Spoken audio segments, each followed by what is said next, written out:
अस्सलाम वालेकुम प्यारे दोस्तों, अगर आप भी इस तरह का स्मॉल सोलर सेटअप लगाने में इंटरेस्टेड हैं तो ये वीडियो आपके लिए है। इस वीडियो में हम डिस्कस करेंगे कि इस सोलर सेटअप में कौन कौन से कंपोनेंट यूज़ होंगे और उन पे टोटल ख़र्चा कितना आएगा। और आप दोस्तों को ये भी बताने की कोशिश करूँगा कि इस सेटअप को लगाने में जो गलतियाँ मुझसे सरजद हुई हैं, आप दोस्त उन गलतियों से बच जाएँ। तो बिना टाइम वेस्ट किए चलते हैं अपने टॉपिक की तरफ। जी तो फ्रेंड्स, ये दो सेटअप हैं। आप अपनी ज़रूरत के मुताबिक कोई एक सेटअप चूज़ करके लगा सकते हैं। जो पहला सेटअप है उन दोस्तों के लिए है जो अपनी नॉन इन्वर्टर फ्रिज चलाना चाहते हैं और साथ में 4 AC DC फ़ैन, एक DC एयर कूलर, 5-6 लाइटें और एक LED टीवी चला सकते हैं। जो दूसरा सेटअप है उन दोस्तों के लिए है जिनके पास इन्वर्टर फ्रिज है, वो साथ में 4 AC DC फ़ैन, एक DC एयर कूलर, 5-6 लाइटें और एक LED टीवी चला सकते हैं। तो सबसे पहले आपको 2 अदद सोलर पैनल लेना पड़ेंगे। 550 वाट P टाइप के अगर आप इस वक्त पैनल लेते हैं तो तकरीबन 30,000 रुपये में मिल जाएंगे। अगर आप 585 वाट N टाइप के लेते हैं तो तकरीबन 35,000 रुपये में आपको मिल जाएंगे। उसके बाद है जनाब सोलर स्टैंड, जो कि आप ख़ुद बनवाएंगे। एंगल का अगर आप बनवा लेते हैं तो तकरीबन 3,000 से 3,500 रुपये में ये स्टैंड आपका बन जाएगा। उसके बाद है जनाब सोलर वायर, जो कि आप मिनिमम 6 mm की यूज़ करेंगे। सोलर से कंट्रोलर तक जितना आपका डिस्टेंस होगा उसी हिसाब से आपको वायर लेना पड़ेगी। अगर आप फर्स्ट फ्लोर पे सोलर पैनल रखते हैं तो तकरीबन 4,000 की वायर आपकी लग जाएगी। उसके बाद है जनाब DC ब्रेकर, एक अदद आपको लेना पड़ेगा 63 एम्पेयर का, साथ में उसका बॉक्स भी, जो कि तकरीबन 1,500 रुपये में आ जाएगा।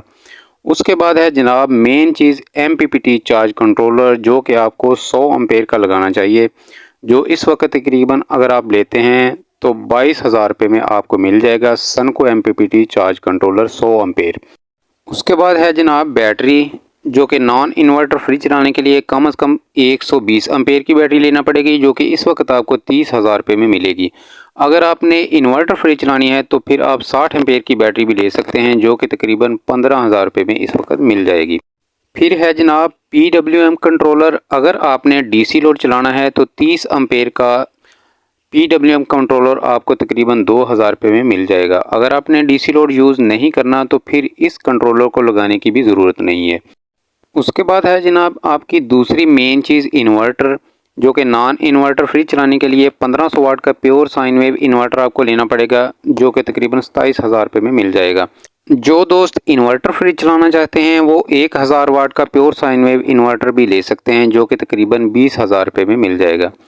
उसके बाद है जनाब MC4 कनेक्टर, थिम्बल, बैटरी टर्मिनट, ये भी तकरीबन आपको 1,500 रुपये में मिल जाएंगे। फिर है जनाब बैटरी वायर्स, जो कि आपको 6 फुट चाहिए होगी। अगर आपने 50 एम्पेयर से ऊपर करंट यूज़ करना है तो फिर आपको चाहिए कि 25 mm की वायर यूज़ करें, जो कि तकरीबन 1,800 रुपये में आपको मिल जाएगी। अगर आपने 50 एम्पेयर से नीचे करंट यूज़ करना है तो फिर आप 16 mm की वायर भी ले सकते हैं, जो कि तकरीबन 900 रुपये में मिल जाएगी। उसके बाद है जनाब मज़दूरी, वो आप ख़ुद लगाएंगे इसी तरह जिस तरह से मैंने ये अपना सेटअप लगाया हुआ है। इस तरह से टोटल कास्ट जो पहले सेटअप की बनती है वो है जनाब 1,22,800 रुपये, और जो दूसरा सेटअप है इन्वर्टर फ्रिज वाला उसकी कॉस्ट बनेगी 99,900 रुपये। फ्रेंड्स, अगर आप कम प्राइस वाला चार्ज कंट्रोलर लगाना चाहते हैं, जिस तरह से मैंने ये फैसल का चार्ज कंट्रोलर लगाया हुआ है, तो फिर दोनों सेटअप में से 12,000 रुपये कम हो जाएंगे। जो हमारा पहला सेटअप है नॉन इन्वर्टर फ्रिज वाला वो 1,10,800 रुपये रह जाएगा, और जो दूसरा हमारा इन्वर्टर फ्रिज वाला सेटअप है वो 87,900 रुपये रह जाएगा।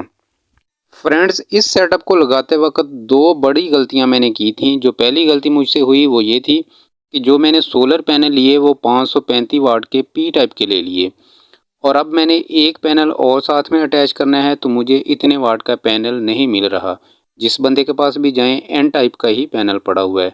और जो दूसरी बड़ी गलती थी वो चार्ज कंट्रोलर लेते वक्त मैंने की कि मैंने चार्ज कंट्रोलर जो है वो कम प्राइस वाला ले लिया।